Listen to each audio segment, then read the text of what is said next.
Well, I just finished work and I was working on a show called Once Upon a Time. And I work on that ever so often. I've worked on it almost, I think, every season that it's been on TV. And it's a lot of fun. Today was just regular stuff. We're just in a cafe kind of thing. Well, anyways, this is my car. This is a smart car. It's a 2005 smart car. I've always wanted a smart car. I'm so happy I have this car. This is black on black with a yellow greenish interior, and yeah, black rims. Has winter tires. It came with winter tires and a set of regulars, and yeah, it's one of my favorite cars I've ever driven. It doesn't have any power or anything, but next to here, we're just at Home Depot, this is a Nissan 240 SX. I love these cars so much. I don't know if I'd buy one, but I absolutely love the look of these cars. I like what this guy's done to it. Fender flares, stretch tires, exhaust. Looks like a Rocket Bunny. This looks really nice. Quick release steering wheel, probably an NRG or whatever. This looks so good.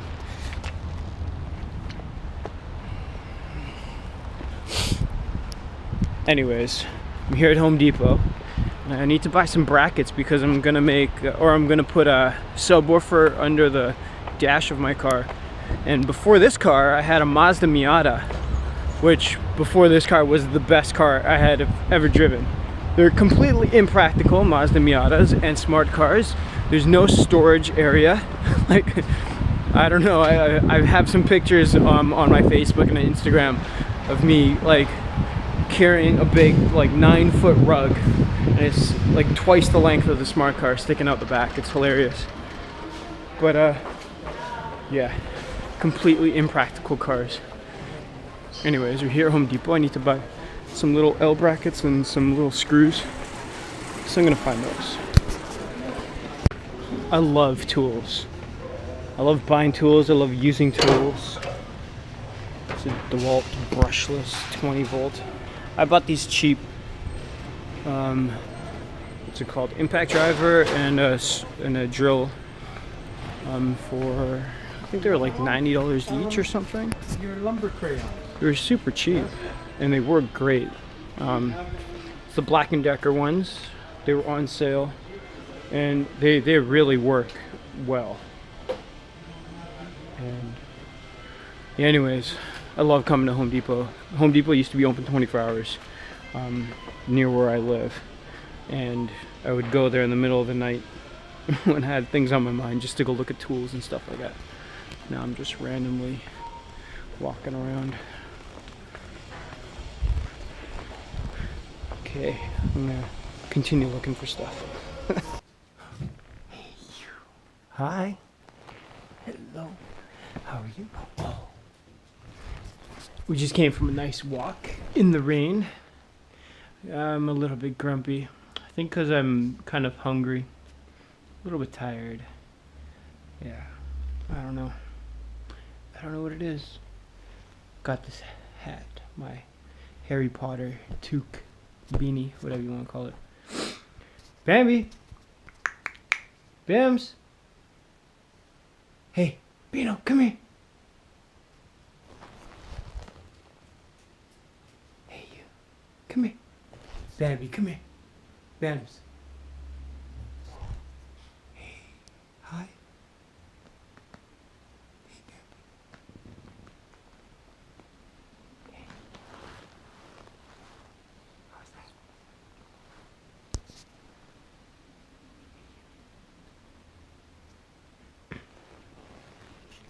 Hi. Nice paw. Oh. Okay.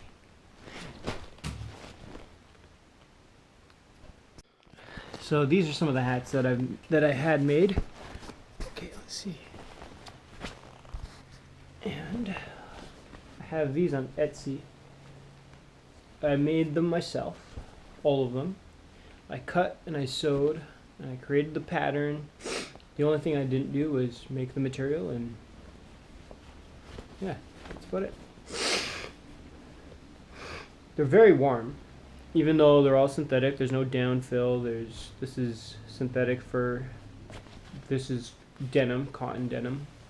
Other than that, yeah, that's one of them. This is another. This is my favorite colorway. Is the dark blue denim with the white fake rabbit fur. And I like these hats a lot. Maybe because I made them, but I also like the design and I like the pattern of them. I like the cut and I like the way they fit. Hey, what else do I have? I have this one. This is kind of funky.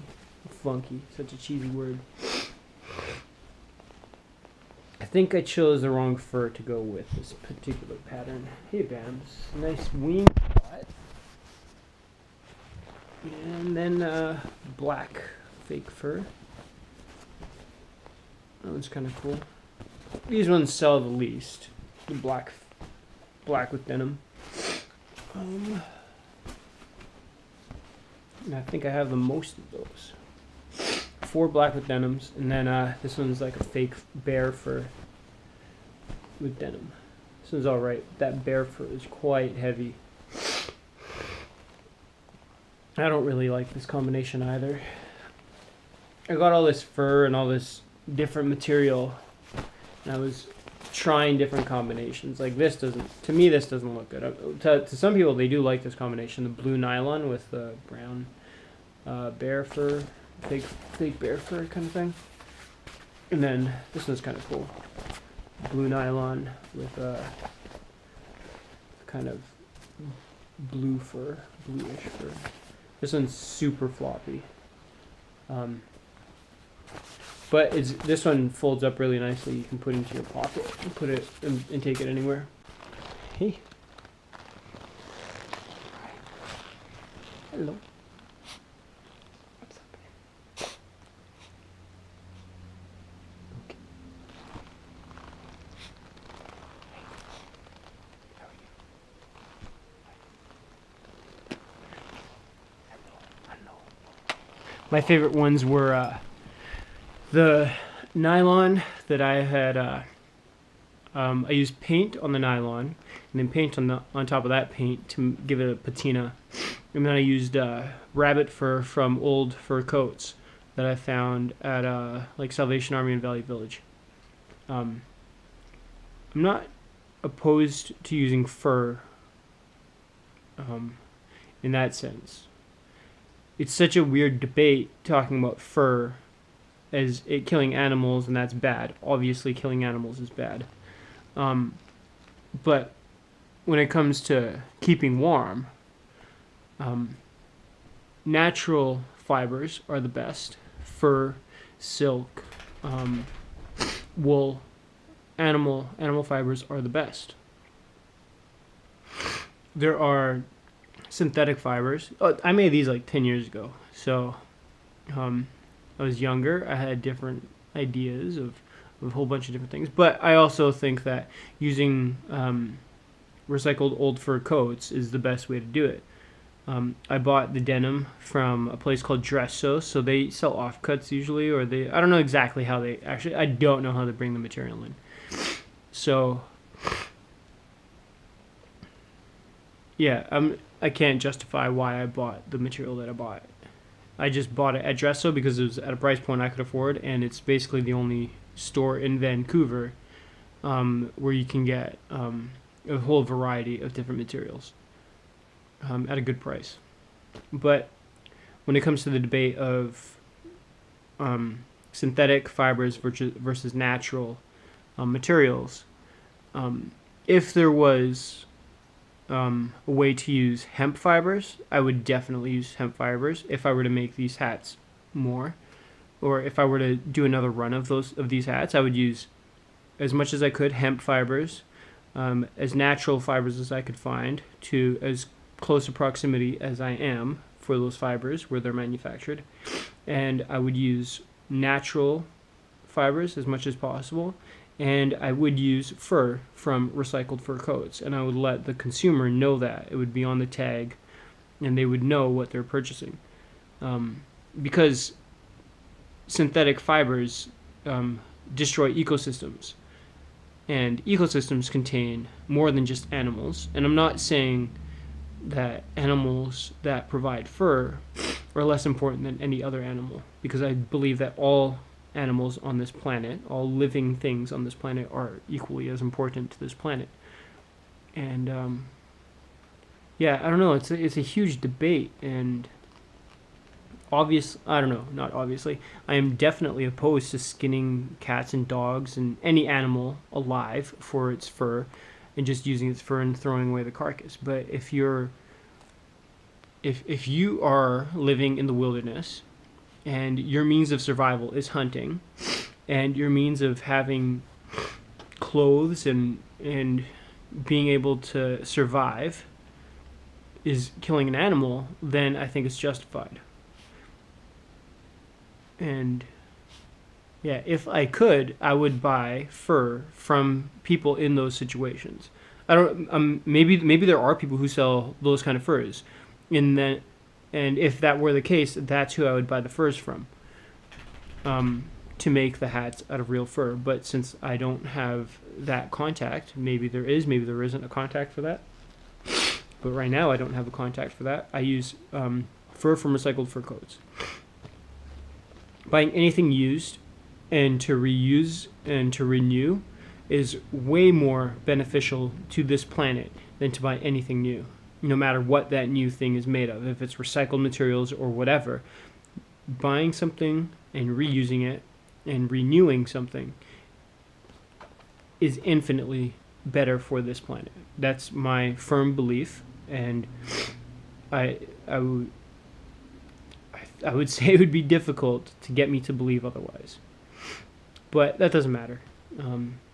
It's just something I believe in. I'm not trying to convince anyone to believe in what I believe. That's just something I believe in. So anyways, I made these hats with all the best intentions, and I didn't use any slave labor. And I believe slave labor is paying someone below the poverty line. And in Vancouver, that poverty line is about $23 an hour. If I were to pay anybody $23 an hour to make these hats, well, actually, that's not that bad. I would still make $23 if I were to sell it at my wholesale price. Well, minus all the costs that go into it. If I paid, it takes 15 minutes to make one of these hats. So, say I paid them $20 an hour, just to make the math easy. Then that would be the wholesale price. If I sold them at $40 wholesale, I would have to sell half a hat to pay someone for 1 hour's worth of work. So for 8 hours of work, that would be 8 times $20 is 160. So 160 divided by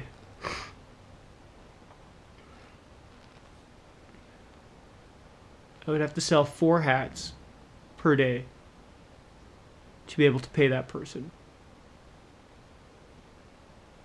And in 8 hours, 8 times 4, that's 32 hats they would make in one day. I would be able to do that. My profit margins wouldn't be that high. But given that's one person working on those hats, if I had 2 people working on those hats, I can probably get the manufacturing up to 6 hats per hour. If I had 4 machines, this is just quick math. This isn't anything like concrete. If I had 4 machines with 2 people working, I could probably make 8. They would be able to make probably 8 hats an hour each. Yeah, so and if I were to sell these hats, if I were to hire one other person to be the seller of these hats, I think I would be able to do it. To be able to pay myself and have the company make a bit of a profit. The profit wouldn't be very much. I would still be getting paid, and the company would grow very, very slowly, I believe. But that's just some quick math. It's pretty easy to do. But I didn't want to pay somebody cheap labor. I didn't want to have these hats piece worked out. So have someone sew just a shell together and have somebody else sew the liner together and all that kind of stuff. And I didn't want to do that because I wanted to make the hat myself, because it gave me great pleasure and a sense of accomplishment to be able to do every single one of these hats by myself. Maybe if I were to continue making them and I want to grow the business at a far greater rate, I would then start hiring someone to make those hats, and I would want to pay them properly. But want and being able to are two different things. Anyways, this is now becoming kind of a rant on business. Yeah, I don't know if these hats would sell anymore. They're kind of... I think they're still a modern style. I think they're just a dated idea. So many people have had those trapper hats in the last 5 or 6 years that I think they're kind of passé. They're not really what people are going to look for the next few years. Maybe in like 4 years it'll come back again as a hat that people want to have. But the style is a little bit passé. It's the top stitch is very like jean-like, very denim-like, so I don't think that is old. I just think that having a fur hat is kind of old, and I don't know. I would have to, I don't know, sleep on it. Think about it and study it a little bit more. Maybe redo the pattern of the hat to make it more modern, or more something that I think people would like. But anyways, that's a big old rant on hats and what I would do with the business and everything like that if I were to start it again. Anyways, I don't know if I'm going to talk again. I should edit this, put this online, and I've got a few things to do around the house. I got to replace a bunch of, like, just a bunch of little things. Okay, I'm going to get off this. Okay, love life, and if I see you guys tomorrow, or if I don't talk to you tonight, I'll see you guys tomorrow.